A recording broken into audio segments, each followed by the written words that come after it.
Belezinha? Seguinte, hoje eu quero falar uma coisa, quero conversar com vocês a respeito do argumento da existência de Deus tomista como causa primeira, ok?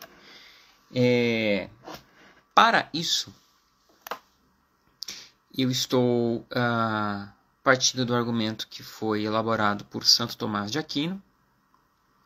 Santo Tomás de Aquino é considerado o mais douto dos santos e o mais santo dos doutos.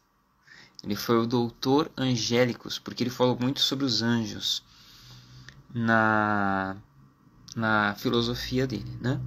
Foi um filósofo católico do finalzinho do período medieval e, curiosamente, um filósofo que se pautou sobretudo pela filosofia aristotélica para elaborar as suas ideias, o que constituiu um contraste notável em relação aos seus anteriores, porque desde o princípio do cristianismo, Orígenes, Clemente de Alexandria, depois Santo Agostinho, todos esses iam analisar a filosofia platônica para elaborar as suas ideias, ok? E Santo Tomás de Aquino foi diferente nesse sentido. Santo Tomás de Aquino, ao contrário dos seus anteriores, vai lançar mão de conceitos aristotélicos para elaborar as suas teses. O que criou um debate muito forte na época lá. Entendeu? Porque era uma coisa meio que nova, né? Ninguém queria mexer muito com Aristóteles, porque diziam que Aristóteles era um filósofo materialista, né? Tem até um quadro, acho que é Escola de Atenas, em que está Platão apontando para o alto e Aristóteles apontando para baixo. Mas vamos lá, vou falar um pouquinho desse argumento. Qual que é esse argumento? Ele vai remontar a Aristóteles para defender que Deus é o primo motor imóvel. O que isso significa? Ele é o primeiro motor que, por sua vez, é imóvel. Ele move, sendo imóvel. Para entender isso, a gente tem que entender o que é causa e potência. Ora, onde há causa, há uma potência. Então, por exemplo, eu estou sentado agora, conversando com vocês. Portanto, em potência, eu estou de pé. Eu tenho a potência, o poder, a possibilidade de ficar de pé. Para eu ficar de pé, eu tenho que, nesse caso aqui, em potência eu estou de pé, porque eu estou sentado. Então, estando sentado ou deitado, em potência eu estou de pé. Eu posso ficar de pé, ok? Isso existe em potência. Quer um exemplo prático extraído da física newtoniana? Eu tenho um jogo de bilhar. Quem nunca jogou bilhar? A bola do jogo de bilhar está parada.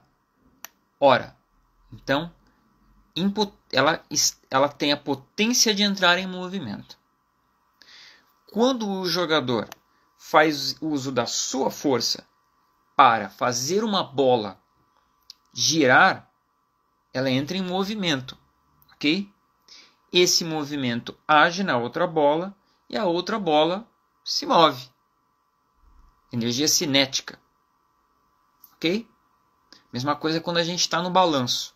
Então você puxa alguém para trás no balanço, enche essa pessoa de potência de movimento e quando você solta, esse movimento se manifesta. Ok, espero que esses conceitos tenham ficado aí bem explicados. Pois bem, a história do movimento e do universo enquanto movimento, do ponto de vista do movimento, a gente sabe que tudo no universo está em constante movimento. Se a gente for recorrer a uma lei básica da química de Lavoisier, né, que é tido como pai da química, na natureza nada se cria, tudo se transforma. Então, por exemplo, eu como me alimento, esse alimento vai se transformar em quem eu sou. Okay? Vai ali depois formar nas minhas células, etc. Tudo está em movimento, tudo é movimento, tudo pode ser visto desse ponto de vista, enquanto movimento. Ora, se o universo pode ser compreendido enquanto movimento, deve ter havido uma primeira ação criadora de um motor que, por sua vez, é imóvel. É imóvel no sentido de que ele usando o conceito atomista, ele é a razão em si mesma, e ele é o bem em si mesmo, e ele é puro ato. Compreende? Esse puro ato, Deus como primeiro motor imóvel. E a partir deste movimento, né, há uma sequência de movimentos. Então, esse é o argumento para a existência de Deus extraído de Santo Tomás de Aquino. Deus como primo motor imóvel. Como a ciência de nossos dias tem respondido a isso? Ora, isso diz respeito diretamente à criação do universo. Sobre a criação do universo, sempre houve várias propostas a respeito de onde veio o universo, né? Algumas delas promovem a ideia de que, na verdade, o universo sempre existiu. O universo nunca veio a ser. Ele sempre existiu. Só que para mim essa ideia é um pouco estranha. Como que ele sempre existiu? Como algo pode sempre ter existido? De certa forma, essa visão, a meu ver, do ponto de vista teológico, se alinha à deificação do universo em si mesmo, como se o próprio universo fosse Deus. Coisa que eu vejo em muita gente que manifesta uma visão quase panteísta, assim, quase dizendo assim, jogue as tuas energias para o universo, porque o universo vai te ajudar. Essa concepção parte do pressuposto de que o universo é um ser dotado de vontade. E eu até compreendo que, se existe razão no universo, muitos possam pressupor que esta razão denota uma vontade. Ora, eu tenho os elementos da tabela periódica, correto? Estudados pela química. Esses elementos, em tese, existem e sempre existiram e constituem a matéria. E essa matéria é racionalizável. Eu consigo estudá-la e compreendê-la. E do fato de eu poder estudá-la e compreendê-la, deduz-se que essa matéria tem uma vontade. Mas por que eu não vejo dessa forma? Porque essa vontade, entre aspas, nada mais é do que um ciclo de ação e reação. Ora, por exemplo, a gente pode perceber isso em qualquer fato do dia a dia. Ok? Vamos supor H2O. H2O, hidrogênio, as partículas de oxigênio, formam a água, que é o elemento que a gente conhece. Beleza. Se eu aqueço essa água, ela vai chegar a uma temperatura média de 100 graus na altitude do mar e vai evaporar. Houve aí um processo de ação e reação. Ou seja, eu peguei a água, eu coloquei ali, ela aqueceu e evaporou. Entrou em um outro estado. Isso é química básica, ensino médio. Beleza. Houve aí um processo de ação e reação. Eu não posso falar que a água chegou a partir de um estado para o outro porque ela quis assim. Ela é capaz de, pela sua própria constituição química, ao atingir tal temperatura, mudar o seu estado de um estado líquido para o estado gasoso. Ou seja, existe em todo esse processo causa e efeito. Portanto, existe potência e o ato. Ok? Assim como eu comecei a falar no começo da minha argumentação. Agora, por exemplo, eu estou em potência de pé. A água líquida, em potência, está em estado vaporoso. Isso não significa que ela tenha uma vontade. O que ocorre é que deduz-se do fato de haver uma lei de ação e reação na natureza, deduz-se desse fato, que é um fato científico, a deificação da própria natureza como uma espécie de divindade em si mesma, dotada de desejo, de vontade. Ora, eu não posso concorrer contra essas leis que existem. Mas aí eu pergunto, se essas leis existem, de onde elas vieram? E aí eu posso partir disso para deduzir que essas leis existem porque a natureza é racionalizável, e se ela é racionalizável, ou seja, se ela é entendível, compreensível do ponto de vista científico, é porque existe uma ciência, no sentido de um logos, do grego, que é o termo usado pelo evangelista São João para designar o verbo de Deus, que se fez carne. Portanto, esse logos existe, e esse logos é o primo motor imóvel na concepção da filosofia tomista e, obviamente, com raiz ali aristotélica. Dito isso, eu quero abordar agora o argumento moral. Ora, o argumento moral deve ser compreendido da seguinte forma: se existem valores morais objetivos, esses valores devem ter um porquê para o serem. Ou seja, se eles são objetivos, por que eles são objetivos? Ou então, eu devo simplesmente dizer que não existem valores morais objetivos. Mas eu acredito que existam. Tá? E o que eu chamo de valores morais objetivos? Eu falo de valores morais que não estão sujeitos ao tempo, à cultura e aos costumes. Ora, o conceito de cultura é talvez o conceito mais basilar, mais fundamental da antropologia. E a antropologia moderna surge a partir do século XIX, com o neocolonialismo, o conceito de antropologia muito atrelado ao conceito de cultura.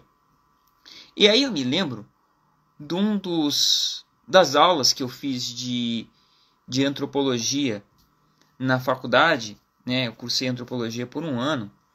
Eu fiz faculdade de artes cênicas, mas eu cursei antropologia por um ano com a turma de ciências sociais. E ali eu estudei antropologia e sempre muito presente o conceito de cultura. Existem vários conceitos de cultura, mas um conceito que eu gosto de sempre me referir, que eu aprendi com minha professora na época, a professora Raimunda, é o conjunto de saberes e fazeres de um determinado povo. Então a cultura ela engloba a própria religião, ela engloba a culinária, ela engloba as artes e, de certa forma, ela engloba os valores daquela sociedade naquele tempo. Pois bem, um valor moral objetivo não pode ser um valor moral que está dado pela cultura. Eu não posso dizer que isso é objetivo. Se ele é objetivo, se é objetivo, não é cultural. Entendeu? Se é cultural, não é objetivo. Porque um valor que é objetivo deve necessariamente transcender, transpassar questões de ordem temporal. E a cultura é uma questão de ordem temporal, já que ela é um edifício em constante construção. Os saberes e fazeres de uma sociedade estão em constante construção. Nós não somos a mesma sociedade de 200 anos atrás. E provavelmente nós não seremos a mesma sociedade de 200 anos para frente. A sociedade muda. Os valores culturais de uma sociedade também mudam. E com eles também mudam os valores morais. Mas espera aí, Jefferson. Agora espera um pouquinho. Você falou em valores morais objetivos, mas agora você acabou de falar que os valores culturais, que os valores morais são culturais. Espera aí, meu amigo. Existem valores morais que são culturais. A moda, por exemplo. Se você pegar qualquer vídeo da década de 20, 30, você vê os homens vestindo chapéu. Naquela época era de bom grado, de boa, entendeu? Um homem portar chapéu. Hoje em dia, isso já não é mais assim. E esses valores morais culturais, eles mudam também na mesma época de cultura para cultura. Ok? Portanto, sim, existem valores morais que são culturais. Mas também deve existir valores morais que são objetivos e que, portanto, não são culturais. Quer um exemplo? Vou dar um exemplo assim, bem forte para vocês entenderem. Posso eu dizer que é ok, que é aceitável você matar, não sei se eu posso falar essa palavra aqui, senão vão cortar, mas matar, né, uma criança?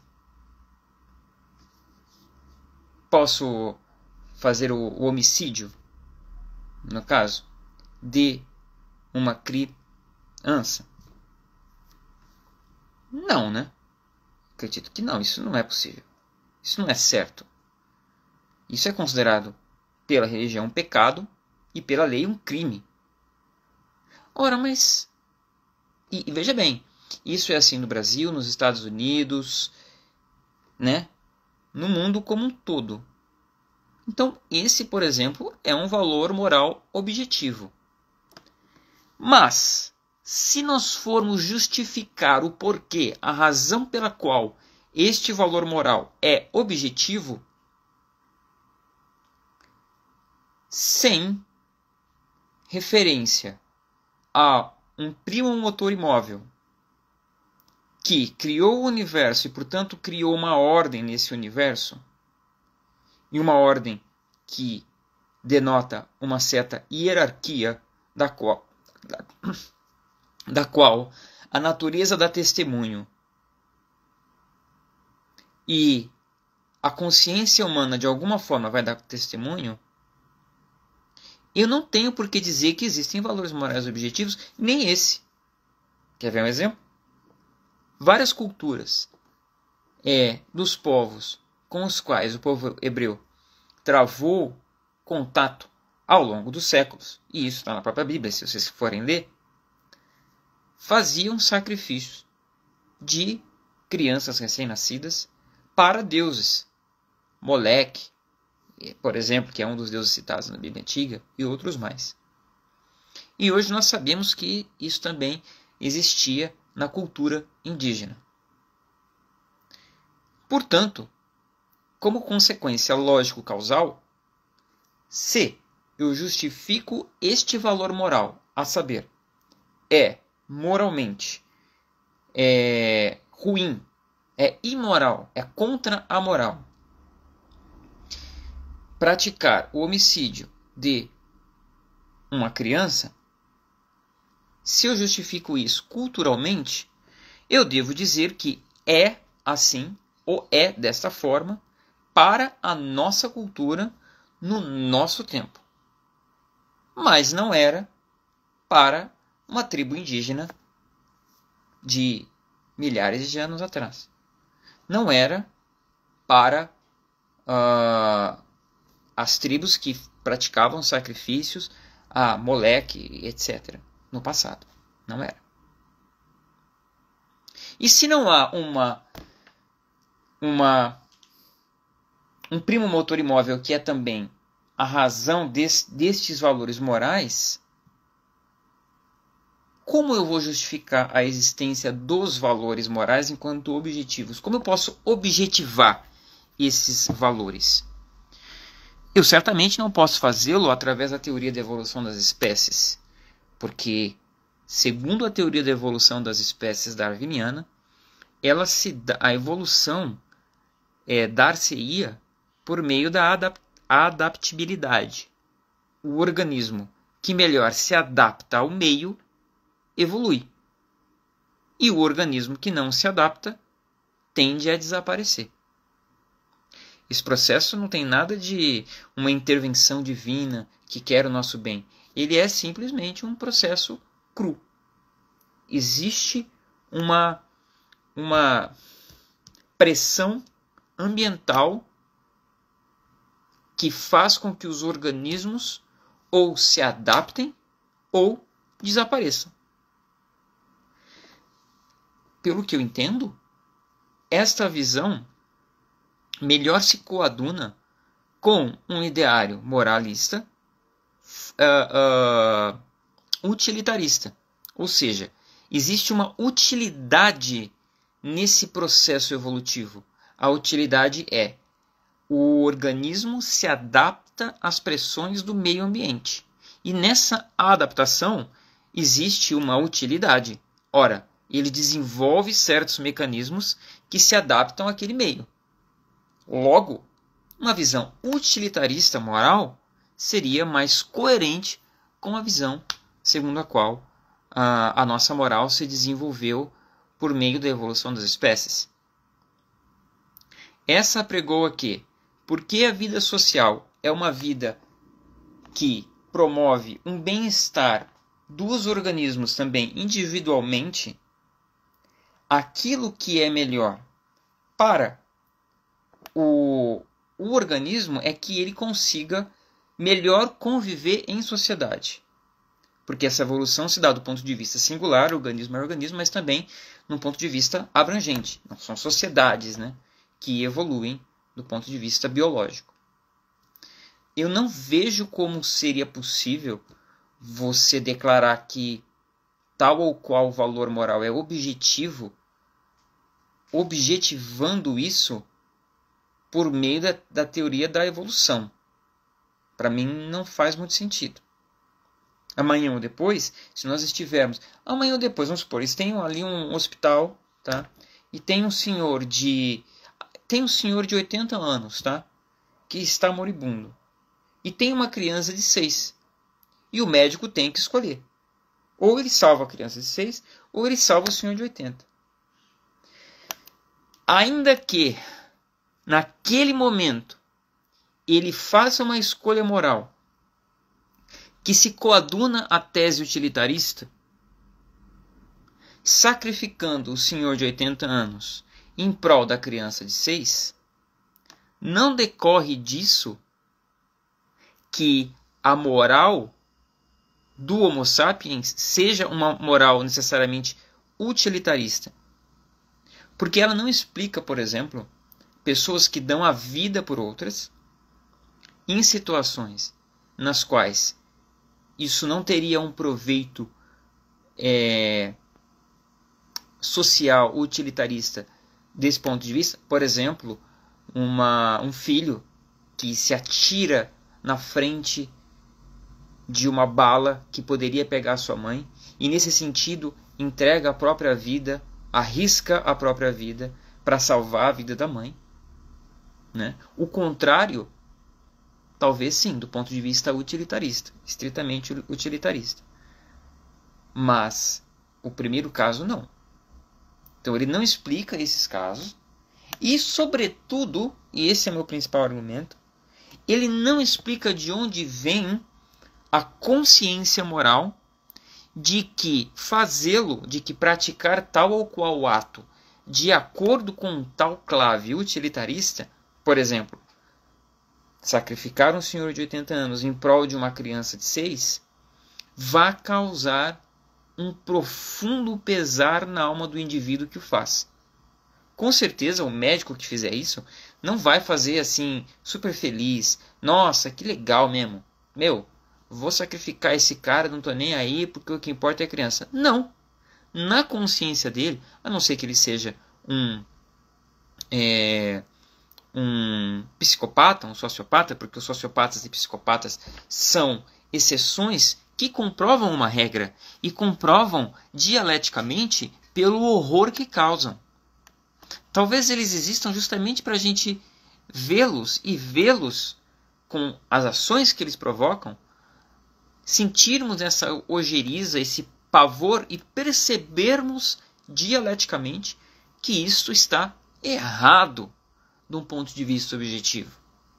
Logo, o médico que não for um psicopata, um sociopata, não sentir-se-á feliz ao praticar tal ato. E aí eu digo, por que não? Porque se ele é simplesmente um organismo que concorre contra outros para melhor se adaptar às situações do meio, ele não deveria ter essa base de ai, que pena, eu estou sacrificando um senhor de idade em prol de uma criança. Tudo bem, é simplesmente uma questão evolutiva, né? É melhor você salvar um organismo mais saudável ou que tem a propensão de propagar o seu DNA do que você salvar um organismo que já está, enfim, velho e decrépito de alguma forma. Do ponto de vista utilitarista, não. Mas a nossa consciência moral não é utilitarista. Intuitivamente, nós sabemos que existem valores morais objetivos. E aí vem a questão: de onde vêm esses valores morais objetivos? Pois bem, eu deixo aí como uma ideia para você, se você quiser adentrar um pouco mais nessa questão, o discurso do Papa Bento XVI ao parlamento alemão, onde ele vai traçar aí uma breve história da filosofia do direito ao longo do século XX, e ele acaba entrando aí indiretamente nesse tema da moral objetiva. Ok? Então fica aí e eu espero que vocês tenham curtido esse vídeo. Fecho dizendo uma coisa. Eu, não sei se vocês sabem, eu era agnóstico, né? Na verdade eu fui espírita, depois eu segui a igreja protestante por um tempo, depois abandonei tudo, virei agnóstico. E depois, mais tardiamente na minha vida, aos 30 anos, comecei a estudar e tal. E aí, aos 30 anos, eu me converti ao catolicismo. Tá? Hoje eu sou católico, mas eu tento pautar a minha fé pela razão. Eu acho que fé e razão, como dizia São João Paulo II, fé e razão são duas asas que nos conduzem em direção à verdade. A fé, ela deve ser justificada. A gente tem que dar razões da nossa fé, como dizia São Pedro na sua epístola. E aqui, nesse vídeo, de certa forma, é o que eu estou tentando fazer. Espero que vocês tenham gostado, vocês tenham curtido. Um beijo para vocês. Vou continuar postando muitos vídeos de música, porque eu amo música, eu sou músico e isso é parte de mim, sempre será, sempre foi, sempre será. E é isso aí. Um beijo. Tchau, tchau.